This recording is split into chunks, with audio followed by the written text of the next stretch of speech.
They called it betrayal. But for Ibrahim Traoré, it was liberation. When the Burkinabe leader stepped off the plane in Moscow under the freezing wind of a new world order, he wasn't just arriving as a guest.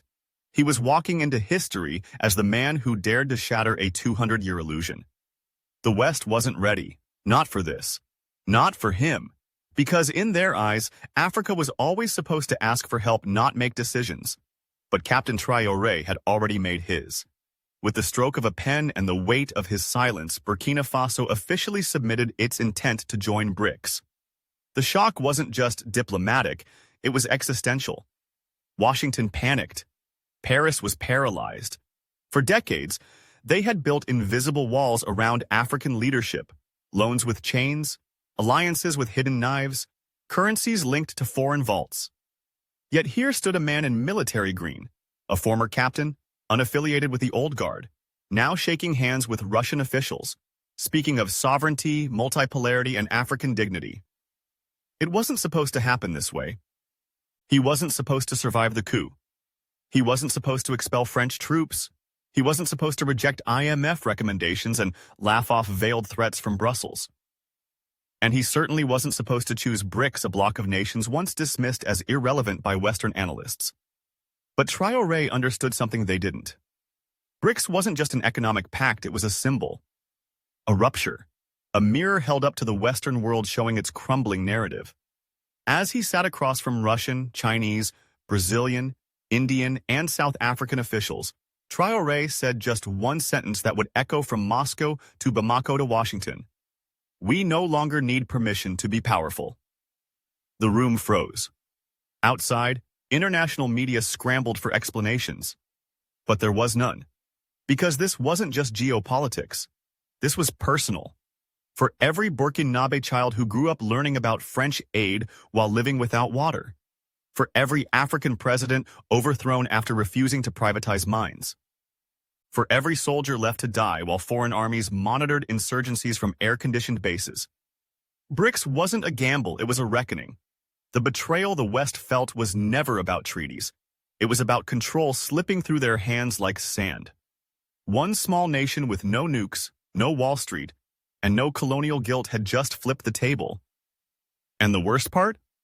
Others were watching. Mali, Niger, Guinea, even Senegal. The myth of irreplaceable Western leadership in Africa was dying in real time. For Traoré, this was only the beginning. He knew BRICS wasn't perfect. He knew China had its own interests. Russia had its own agenda. But he also knew one brutal truth. Sovereignty is not found in choosing perfect partners, it's found in choosing for yourself. As he stood before the BRICS press pool and declared Burkina Faso's application live, one Western journalist shouted, "Aren't you afraid of the consequences?" Traoré turned, paused, and smiled faintly. They already sanctioned us when we obeyed. Now, at least, we suffer for ourselves.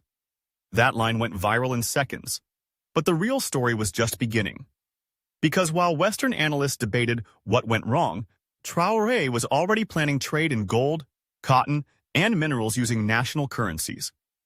He was drafting military cooperation that didn't require foreign bases on Burkinabe soil. He was forging a future where his nation would no longer be taught how to walk, but would decide where to run. In Paris, London, and Washington, think tanks rushed emergency papers titled, "How to Contain BRICS in Africa." But on the streets of Ouagadougou, children waved flags and chanted his name. Because for the first time in generations, a leader had done what they all whispered was impossible. He said no and survived, and in that survival, the empire cracked. Within 48 hours of Traoré's announcement in Moscow, phone lines in Paris, Brussels, and Washington lit up like emergency flares. A series of high-level briefings were scheduled under titles like Strategic Containment, Sahel Response Plan, and Uncontrolled BRICS Expansion, Threat Level Africa. The language changed. No more diplomacy.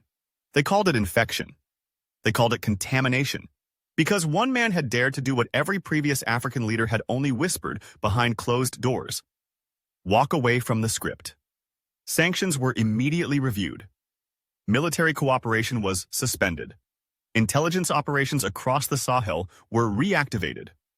Western media ran headlines painting Traoré as volatile, influenced by hostile powers, a threat to regional stability. Anonymous sources leaked stories about alleged arms deals, secret prisons, and imagined abuses. The aim wasn't truth. It was to stain his name until even his allies blinked. But Ibrahim Traoré didn't blink, because he had planned for this. Long before his plane landed in Moscow, he had already restructured Burkina Faso's financial strategy, shifted gold reserves out of the CFA zone, and established emergency food and fuel reserves. While think tanks theorized his collapse, he was activating backup trade routes through Togo and Algeria. When banking institutions in Europe began freezing state transactions, he unveiled a deal with the BRICS New Development Bank to fund $300 million in energy infrastructure using gold and lithium, not dollars. While Western envoys lobbied ECOWAS to issue a regional censure, Traoré flew to Niamey and Bamako to sign a new Sahel Security Pact, one that explicitly outlawed foreign military presence. The game had changed, and he was playing it like a grandmaster. But the true counterstrike came quietly. He invited leaders of Chad and Guinea to a private summit in Ouagadougou, away from cameras. There, he posed a question that no diplomat wanted to hear. What if we created our own monetary union?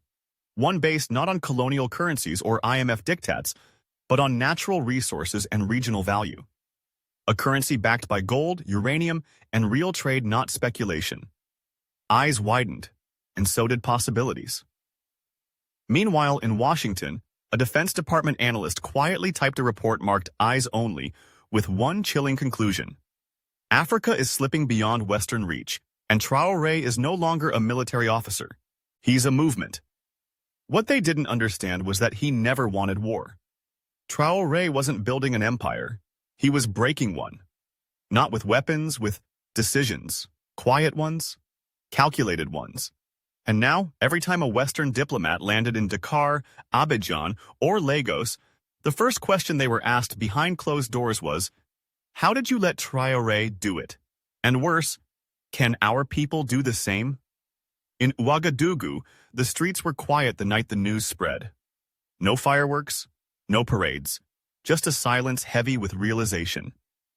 That for the first time in their lifetimes, their country had chosen not survival, but sovereignty.